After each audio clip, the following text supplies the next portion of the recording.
Sex is a funny topic to discuss. It's weird, sometimes awkward, and there's always that one person who will giggle whenever they hear the word penis. Penis.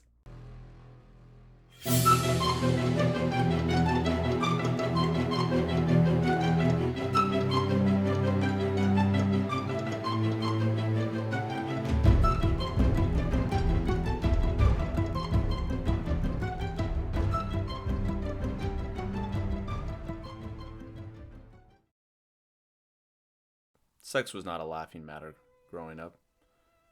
It was not something that was discussed, ever. Maybe the rigidity of our faith was a factor in this, as sex was only something to be enjoyed between a married man and woman for the procreation of children. My parents were great believers in this, as I myself am the middle of 7 children. My mother only stopped having children after the doctors informed her that should she have another child, she and that child would die. I don't know the exact terminology, but I do know that a hysterectomy was called for. Now my mother, being the obedient slave of God and a good servant of the church, first had to beg permission from the bishop in order to have this medical procedure performed. It was granted, but I wonder at times, what would have happened had she been denied? The details of this I did not find out until much later on in my life. Sex, sexual topics, just simply were not discussed in my family.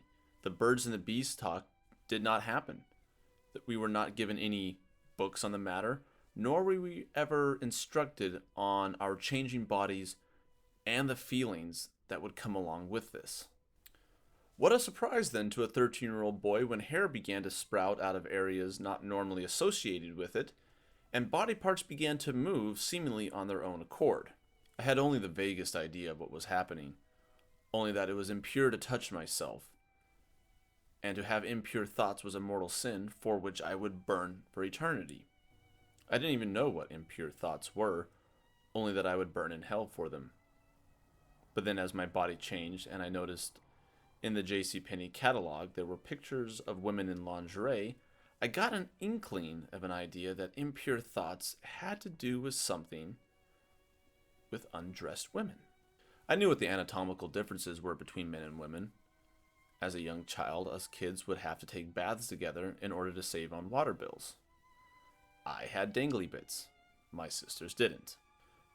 But this was never explained to me, and I was left confused as to why I had a penis and my sisters didn't, and why it hurt when they kicked me between the legs and I fell to the ground screaming in agony, but when I attempted to kick them between the legs, they seemed to shrug it off and just kick me harder. When I got older and discovered masturbation, I was no longer jealous.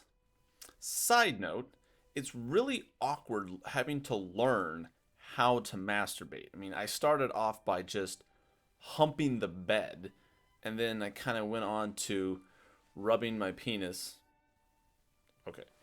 Rubbing my penis with both hands before I realized that one hand would do just fine. Did anyone else have this problem, or is this just a weird aspect of my strange childhood? Anywho, I felt so guilty. I can only imagine what the priest must have thought when I would go to confession and confess to having impure thoughts and touching myself in impure ways 5 times a day. Every day. I felt like the worst of sinners. And each time I would be told by the priest to beg God for forgiveness and to pray for the strength not to fall into these temptations again. And of course, that did not work. But I began to wonder what exactly it was that I was feeling and that my body was reacting to. What was this sex that I had heard so much about but had no idea what it was? My freshman year, I was sent to Mount St. Michael's Academy in Spokane, Washington, where 2 of my sisters had previously gone. By the time that I got there, my one sister Elizabeth had graduated, and later on that summer she would plan to go into the convent. My only other sister that was there completely ignored me, mostly because I embarrassed her with my extremely awkward social skills.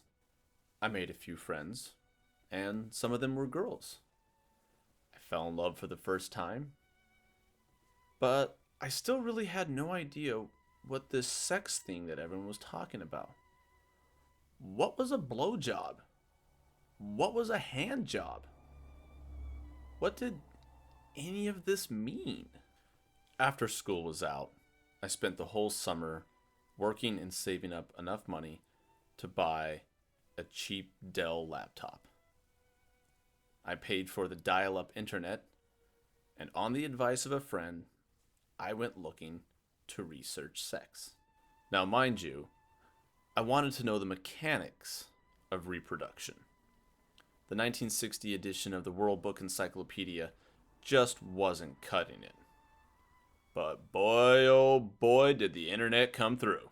I learned about sex, or as much as you can from porn, which is a horrible way to learn anything about reproduction, dating, sexual conduct, or really anything other than where to stick your penis. And apparently, you have options with that. I was now more informed than ever about sex, but still lacking in the social skills needed to engage in sexual activity. I had no friends to speak of in Montana, as they were all over in Spokane, Washington at the school. That summer was one of the loneliest I can ever remember. Thankfully, I had written a book earlier that year, and I spent most of the time editing that novel and fantasizing about women that I could never have. Dating was not allowed in my house.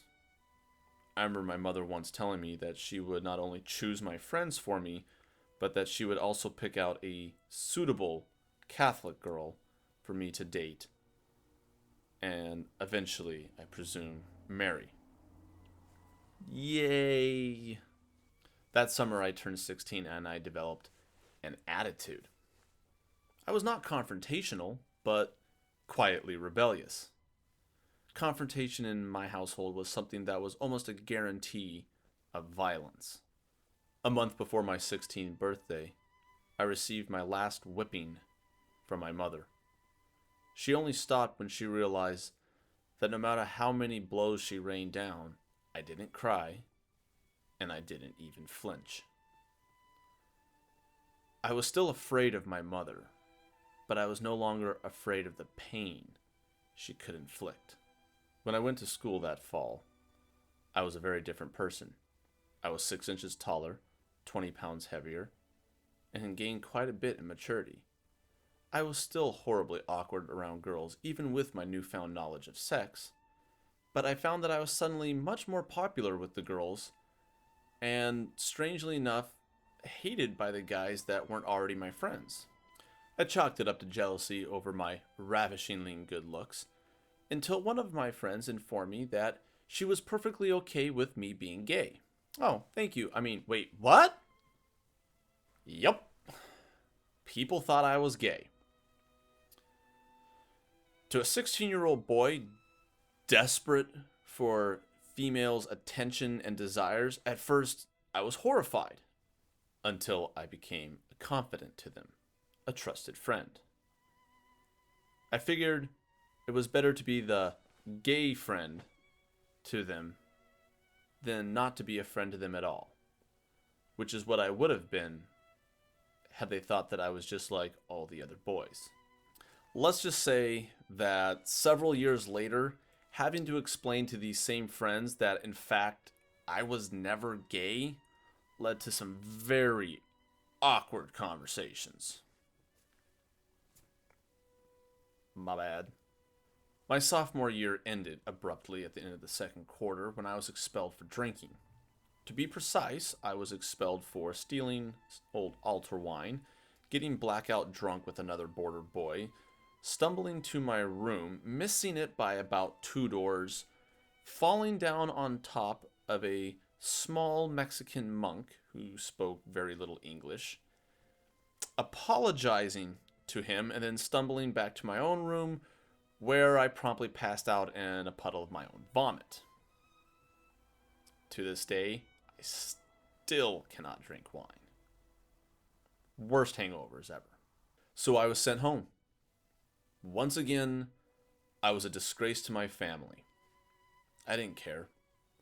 I had begged to be sent to a public school, but of course such a den of evil would only further corrupt me. Well, at least I still had the internet.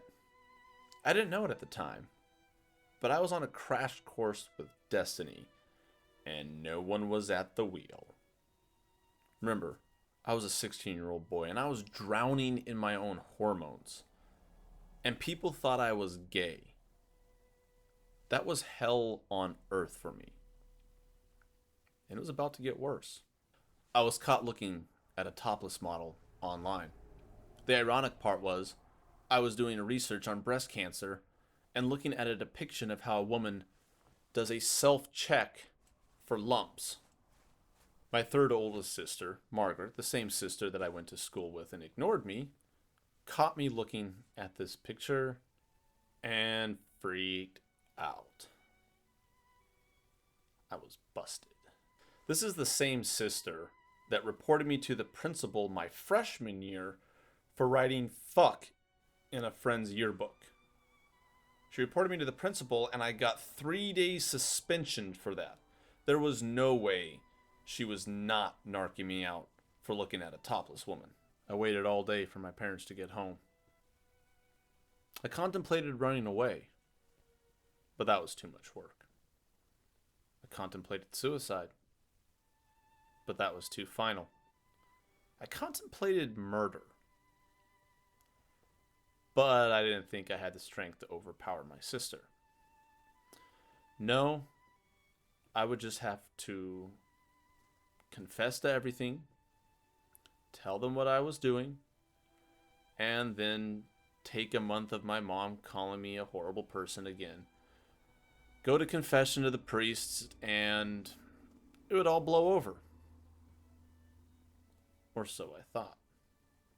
When my parents got home, I was brought before them like some plaintiff at a trial where I had already been determined to be guilty. Before I could speak, my mother began to rant and say how evil and vile I was, and how disgusting and ugly and worthless I was, and how I would burn in hell for this depravity. I was confused. This seemed a little over the top, even for my crazy mother. But then she continued. As my father sat next to her, silently, she immediately accused me of molesting my 2 younger brothers. Because, it makes perfect sense that if a person is looking at porn online, they must be raping their siblings. I was not allowed to be in the same room with my brothers alone after that.